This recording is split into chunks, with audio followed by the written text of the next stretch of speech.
So the shop just called. My big rollback is finally done and ready to be picked up after 3.5 weeks. Most all of that was spent just waiting on parts, but they finally got them all.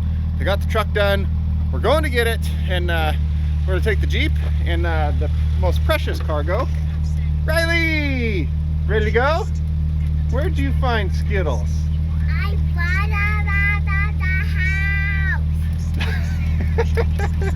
I am so happy to have this thing back because my phone has of course been ringing for work for it this whole 3.5 weeks like crazy, and knowing my luck, as soon as I get it back that'll just stop. But yeah, it'd be really nice, at least if it was sitting still, it'd be sitting still in my driveway instead of the shop yard. So let's go get it. Ready? You know you want it. Oh, there it is. Were you trying to act tough for the camera? Yeah. Where is it? Somewhere over there. Let's go see.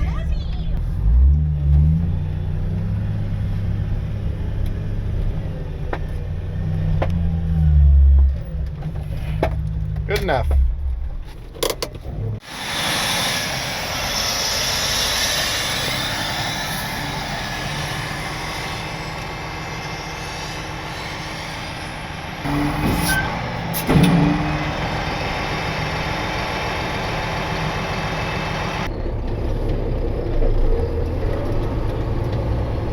All right, let's get this thing home.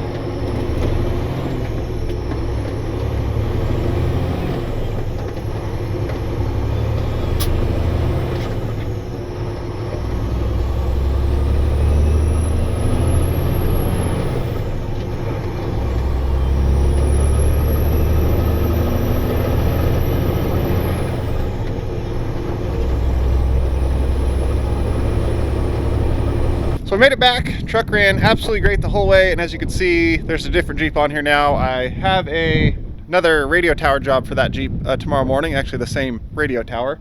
So I unloaded the TJ, loaded this one up. That job is a local, close to home job, so about an hour drive each way to where we're gonna unload. So I want to take this and run it a bit locally some, just to make sure everything's good to go and there's like no more kinks and bugs to work out before it gets like, you know, far away and up over the mountains where it would be a long and expensive tow back home. So what we did to this thing, the main problem, number one, injector number 4 went out. That's what was causing the knock in the top end of the problem. So I had them change injector number 4. I know it's better to do all 6, but this truck hasn't like even come close to making any money yet. So we just went ahead and did the one. And it had some other things it needed, like that cab leveling valve was leaking. It is way back up in there. So I had to unbolt the back of the cab, jack the back of the cab up to get up in there. Totally pain, that's why I had them do it. That was the part that was the holdup we've been waiting on this whole time. They got that done right away, and truck's running good now. The other expensive and important thing we did was the steering box was leaking a little bit of oil. Not bad, like the leveling valve and this weren't bad enough that it'd be like an out of service in an inspection, but they still needed to be fixed. So while it was already in for that, had those two things done. New steering box, new injector in there, new leveling valve, which was the big thing we were waiting on. All total came out to just a hair under $5,000. It was actually like 4,900 bucks. So I already had enough to spend on all this that we just went ahead and did just the one injector for now. Might do the rest later. I don't know. We'll see how it runs. The last truck I had with a Cummins in it did the same thing. It lost an injector like within the first couple months of me owning it. I think that was in the first couple weeks. I changed that one injector, and that truck never gave me another issue for as long as I owned it. It was just fine. Hopefully this is the same.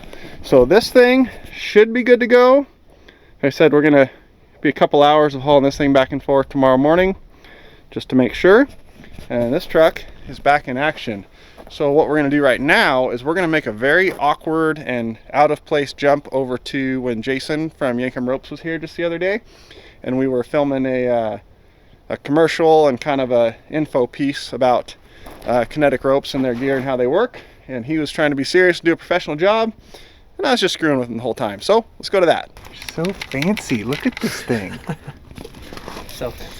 So we're doing, well, I'm doing like a little behind the scenes of a Yankum shoot here that Jason is doing with me.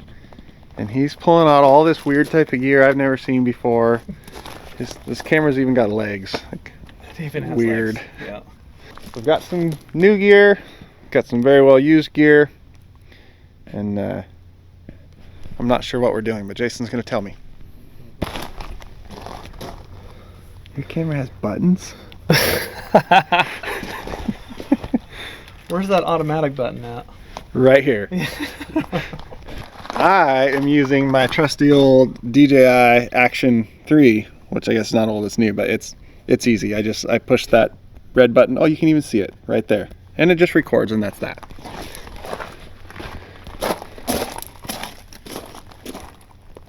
Okay, if you want to go stand out there real quick and then just talk, and we'll see how the audio's coming in. I don't have to say anything specific. No, doesn't Okay. have to say anything specific. See, now we got a whole nother shot set up here where we just did a whole thing about bridles that we're probably gonna have to reshoot as he's checking the footage, because somebody who doesn't know what they're doing might have walked out of frame while we were filming. So I'm waiting for the thumbs up or the thumbs down. I think we're okay. There's probably a single frame where your entire body goes out. Is like my toe still in it or something? So I'm in frame then. I'm technically in frame. It's literally your boot. There's your boot. Oh yeah, that's good. I'm good with that. I'm okay with it.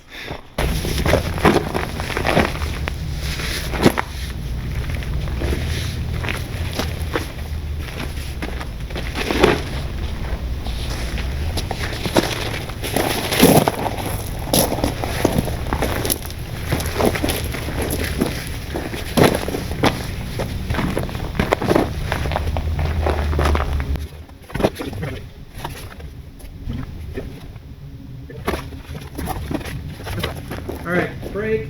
Break. How do you do break in filming? I don't know. You ready to go again? We had to take a break because Jason's like super important. Has to do like phone calls and stuff and like meetings. So, well, now my phone's ringing, so you can wait. Walk over here, get a shot next to that one. Walk over there, get a shot next to that one. This is basically like my vehicle tour is what this video is going to be. Yeah. So to keep like the flow going of all the shots and different angles, we're just moving from here to here and shooting the other direction. Completely different place. Yeah, totally new shot. Okay. And then we'll kind of just go back through the list and think, oh yeah, we probably get some B-roll for that one. But if I try to keep mixing them in, it's going to take a while. You just stick to your cheat sheet there. Okay. Care of the rope. Care of the rope. Kick over just about a foot. Good. There's so many innuendos in there. So now we're watching Yankum commercials on YouTube so that we know what to say in our video. Okay. From aggressive rope. Geniuses over at Yankum Ropes have not only designed a thick rubber coating to protect the eyes, they've also designed a sleeve for when you're yanking your buddy out behind a tree or a rock. I ain't gonna lie to you, they ain't. So on the Yankum rope is a black sleeve. What is it for, and why should you want one?